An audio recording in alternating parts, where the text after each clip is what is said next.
start.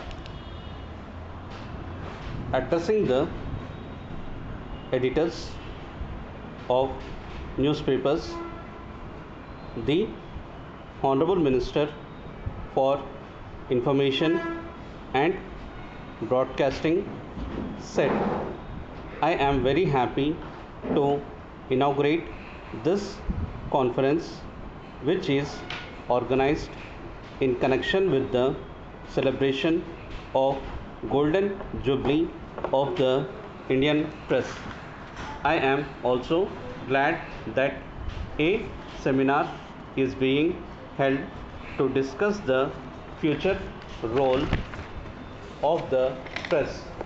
As we have rightly seen, the spread of information is the right of every individual in this country, and our constitution assures every citizen fundamental right to information.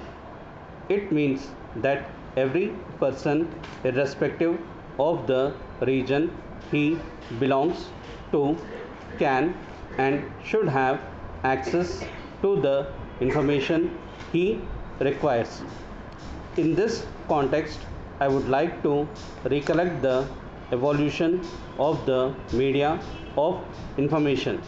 In olden times, the communication was through radio, which is, I believe, still the most preferred to by the common man.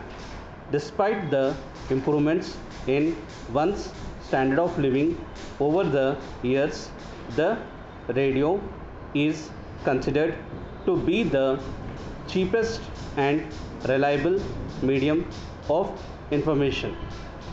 The government too, on its part, have established more and more radio stations so that a large part of the country is covered.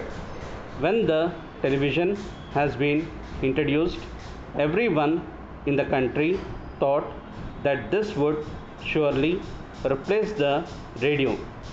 In spite of its advantages over the radio occupies a place of pride in common man's possessions. The television has been able to make its impact only during the last 20 years.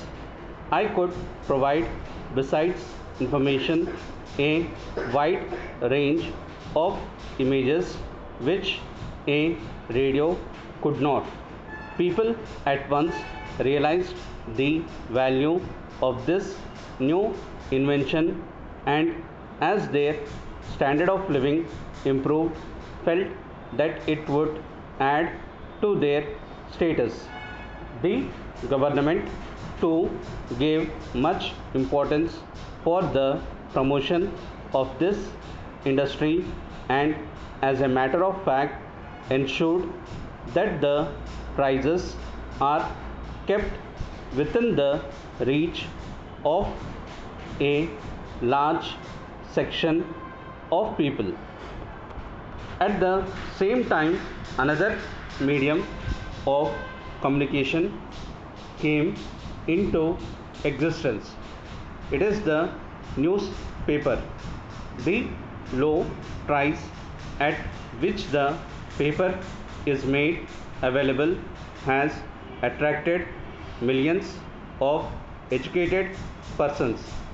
I am also aware of the fact that some newspapers are taking to unfair means of publicity in order to keep their heads above water. The news they spread sometimes lead to unnecessary cause, and in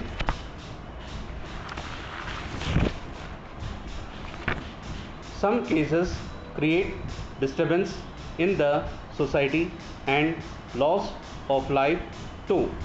I wish this conference every success. Dear sirs, we have received your letter of the 8th instant, and we would like to state as follows. You have inquired about Messrs. Gopal Agencies of Hyderabad of and sought information whether you could supply the goods on credit.